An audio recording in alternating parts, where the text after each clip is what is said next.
بتائیے 11 سال کی عمر شریف سرکار غازی پاک کی ہے، اتنے سارے فن آپ کے اندر موجود ہیں. آپ سوچ رہے ہوگے کہ آخر آج کا بچہ ایسا کیوں نہیں ہوتا ہے؟ تو سنو میں آپ کو بتاؤں، آج کی ساری غلطیاں تمہاری اپنی ہوتی ہیں، اس لیے کہ آپ ذرا سا دیکھو حضرت بابا فرید گنج شکر ایک دن اپنی والدہ کی بارگاہ میں آئے. ماں نے کہا بیٹا اتنی دیر سے کیوں آئے ہو؟ کہا امی جان آج میرے خلاف مقدمہ ہو گیا تھا دلی کی عدالت میں. کہا بیٹا کیسا مقدمہ؟ کون سا مقدمہ؟ کس جرم میں پھنس گئے تھے؟ کہا اے ماں تیرے بیٹے کے چہرے کو جو کوئی دیکھتا ہے نا بس فوراً کلمہ پڑھ کے مسلمان ہو جاتا ہے. اسی معاملے کو لے کے دلی کی عدالت میں لوگوں نے مقدمہ کر دیا تھا کہ ان پر مقدمہ کر دو. مقدمہ جب ہوا تو مجھ سے یہ کہا گیا کہ آپ نقاب ڈال کے پیشی عدالت میں آئیں گے. میں نقاب ڈال کے عدالت میں گیا، جج کے سامنے کھڑا ہوا. جج نے مجھ سے کہا کہ ذرا سا اپنا پردہ تو ہٹاؤ میں بھی دیکھوں کہ کیسا تمہارا چہرہ ہے. تو تمہارا چہرہ دیکھ کے لوگ کلمہ پڑھ لیتے ہیں، لوگ مسلمان ہو جاتے ہیں. اے ماں جیسے میں نے اپنا پردہ ہٹایا، جیسے میرا چہرہ جج نے دیکھا وہ جج بھی پڑھنے لگا لا الہ الا اللہ محمد رسول اللہ. اے ماں جب جج نے کلمہ پڑھ لیا تو اس نے کہا جائیے آپ پر کوئی کیس نہیں ہے، آپ بری ذمہ ہے، آپ کا کوئی قصور نہیں ہے، آپ کا چہرہ ہی ایسا ہے کہ جو بھی کو پوجنے والا دیکھ لے گا وہ کلمہ پڑھ کے اسلام قبول کر لے گا. اے ماں وہی عدالت سے آ رہا ہوں اس لیے دیر ہو گئی ہے. تب جب آپ کی والدہ نے دیکھا کہ میرے بیٹے کے چہرے کو دیکھ کے لوگ کلمہ پڑھتے ہیں تو فرمایا بیٹا اللہ کا شکر ادا کرو، اگر تمہارا چہرہ دیکھ کے لوگ کلمہ پڑھتے ہیں تو اس میں تمہارا کوئی کمال نہیں ہے. آپ فرماتے ہیں امی جان میرا نہیں کمال ہے، پھر کمال کس کا ہے؟ کہا بیٹا سن تیری ماں اور ماں کی طرح تجھے نہیں پالی ہے، بلکہ تیری ماں جب تو دودھ کے لیے ہاتھ پاؤں چلاتا تھا تو تیری ماں پہلے وضو کرتی تھی، اس کے بعد 2 رکعت نماز نفل پڑھتی تھی، پھر نبی پر درود پڑھتی تھی اور اس کے بعد تجھے دودھ پلاتی تھی. دودھ پلانے کے بعد تجھے سلا دیتی تھی.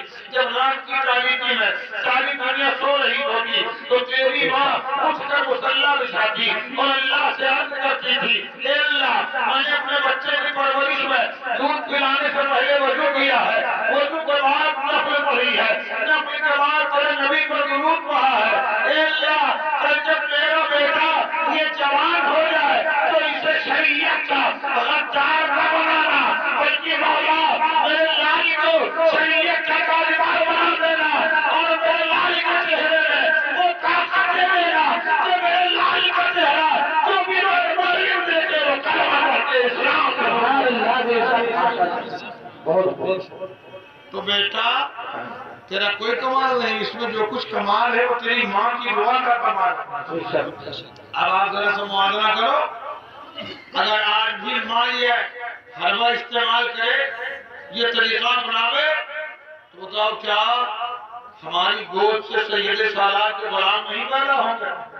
ارے خان سید سالار رسول غازی اب نہیں آئیں گے، خواجہ معین الدین اجمیری نہیں آئیں گے، بابا فرید گنج شکر نہیں آئیں گے، لیکن اے مسلمانوں اور اے میری بہنوں اگر تم اپنی گود سنبھال لو کہ ہمارا بھائی اپنی حلال کمائی کا پیسہ اپنے بچے کو کھلاوے تو غلام سید سالار ضرور پیدا ہوں گے، غلام خواجہ معین نواز ضرور پیدا ہوں گے. ماشاءاللہ.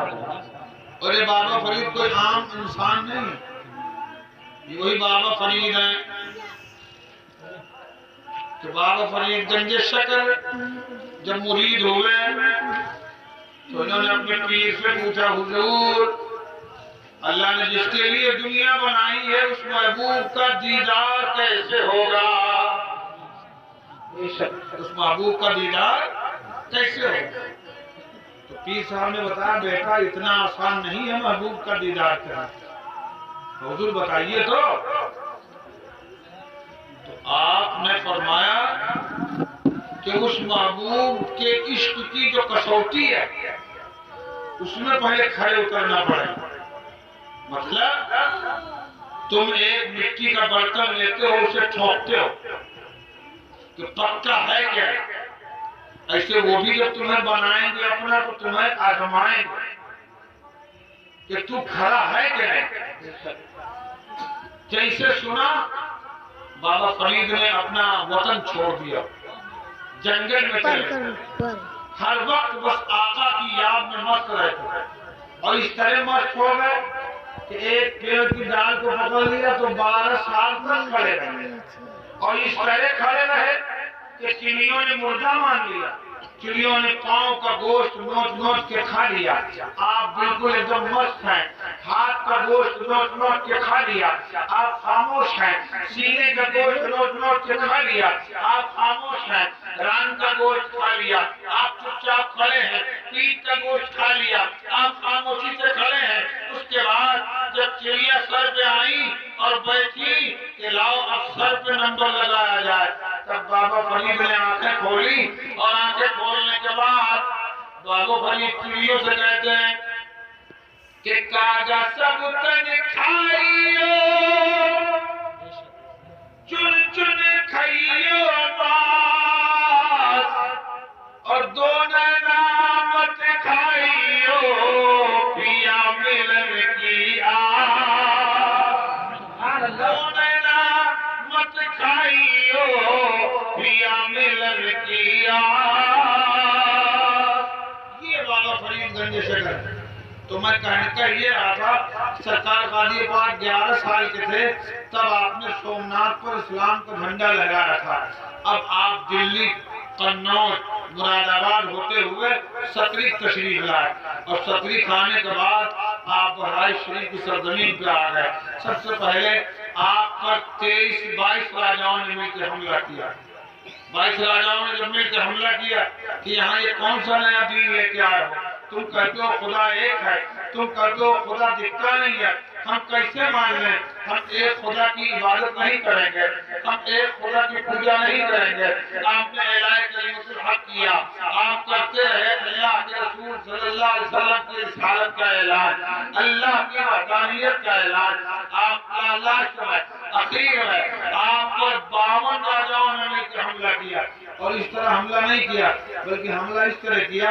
आपकी शहादत के दिन का वाकया इस तरह लिखा हुआ है कि पहले कीलें गाड़ दी मैदान में, मुसलमानों की गैर मौजूदगी में कीलें गाड़ दी और उसके ऊपर से रेखा डाल दिया, और जब मुसलमान उनकी तरफ बढ़े तो ये जालिम पीछे हटे, और जब पीछे हटे तो मुसलमानों के घोड़े जख्मी हुए, को कूदने लगे, बिलखने लगे। बहुत मुसलमान तो उसमें घोड़ों की टापों के नीचे आ गए। सरकार गाजी पाक ने जब ये मामला देखा तो आपने अपने फौजियों से फरमाया कि किनारे से इन पर हमला करो। आप बता ही रहे थे तब तक राजा सुहेल ने ऐसा तीर मार दिया कि गालिबन आपकी पेशानी आपके हलक पर लगा, आप घोड़े से नीचे आए। सिकंदर दीवाना, जिन्हें बाबा बरहना कहा जाता है, उन्होंने अपने हाथ में ले लिया गाजी पाक सरकार को, क्योंकि सरकार गाजी पाक की उम्र शरीफ 19 वर्ष की होने वाली थी। गोद में लिया और लेने के बाद रोने लगे। सरकार गाजी पाक से अर्ज करते हैं, आपा जरा सा आखिरी ज़ियारत करवा दीजिए। सरकार आंखें खोलो, मुझसे बातें करो। सरकार गाजी पाक से आंख खोली, देखा सिकंदर दीवाने की आंखों से आंसू आनी है। हुजूर गाजी पाक ने अपने हाथ से अपने दीवाने की आंखों से आंसू पोंछे और उसके बाद इरशाद फरमाया, इन्ना दीना इन्नल्लाह इस्लाम, बेशक अल्लाह का पसंदीदा दीन है। सिकंदर दीवाना, तुम ये सोच रहे हो कि अब इस्लाम का झंडा कौन बुलंद करेगा? अब अल्लाह तबारक व तआला की वहदानियत का ऐलान कौन करेगा? अब रसूल की रिसालत का ऐलान कौन करेगा? सिकंदर दीवाना, सिर्फ मुझी पर बस नहीं है, तुम्हें मालूम होना चाहिए कि अल्लाह मिटने वाला नहीं है, रसूल मिटने वाले नहीं है, और जिस तरह अल्लाह अनमित है, रसूल अनमित है, ऐसे ये दीन अनमित है। अल्लाह ने अब तक मेरे जरिए मजहब का काम लिया है, मेरे हो जाने के बाद अल्लाह को अपना बंदा पैदा करेगा। न खुदा मिलने वाला है, न रसूल की जात आने वाली है, और न ये इस्लाम क़यामत तक मिलने वाला है। सुभान अल्लाह। बेशक सरकार गाजी पाक की शहादत हो गई। जालिमों ने आपकी लाश को बहुत ढूंढा, लेकिन अल्लाह ने फरिश्तों के जरिए लाश को छुपा दी। बाद में सिकंदर दीवाना बाबा बढ़ा शाह अलैहि रहमान आपके दस्ते मुकद्दस को दफन किया और उसके बाद सुरगुरु सालार गाजी, नसरुल्लाह गाजी, सैफुद्दीन सालार गाजी, हजरत इब्राहिम शहीद वाला हज़ारी, इन हज़रात की शहादत पैदल पे हुई। आज मुख्तसर बताना ये है कि आज आप जरा सा देखो, जो 18-19 साल का बच्चा होता है उसके माँ बाप की तमाम ख्वाहिशें होती हैं, मैं अपने बच्चे की शादी करूंगी, मैं चांद की बहू लेके आऊंगी, अब ये मेरा लाल जवान हो गया है, अब तक मैंने इसे खिलाया पिलाया है, लेकिन अब ये मेरा बेटा मेरा सहारा बनेगा। ए मेरे भाइयों, ए मेरी बहनों, जरा सा ये बताओ, क्या सैयद सालार के वालिद के दिल में अज़ाइम नहीं थे? क्या हजरत गाजी पाक की वालिदा ये चीजें नहीं सोचती थी? लेकिन ये अली का घर है, और अली का घर भी क्या घर है जब उस घर का हर एक बच्चा जहाँ पैदा हुआ शेरे खुदा मालूम होता है। अली के घर का ये दस्तूर है कि इस्लाम के लिए एक फर्ज नहीं, अगर खानदान बताने पर इस्लाम जिंदा हो जाए तो खानदान को कटा दिया जाए और अल्लाह के मुक़द्दस दीन इस्लाम को बचा लिया जाए।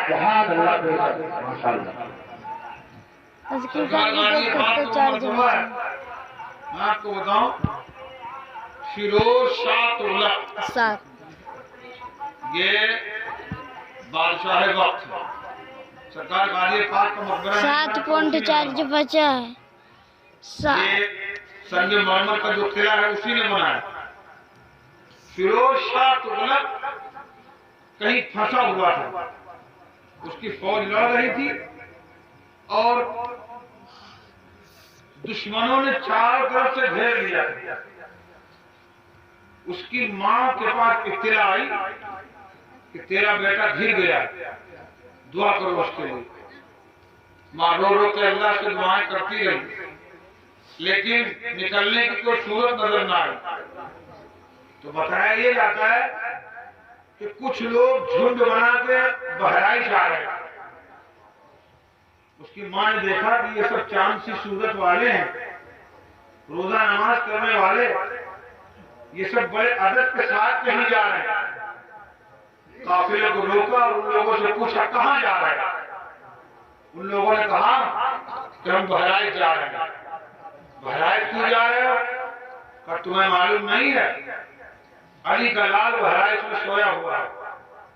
जो चीजें न होने वाली होती हैं हम बहराइच में चले जाते हैं, गाजी मियां के घर पे दुआ करते हैं, अल्लाह कबूल फरमा के उन चीजों को पूरी फरमा देता है।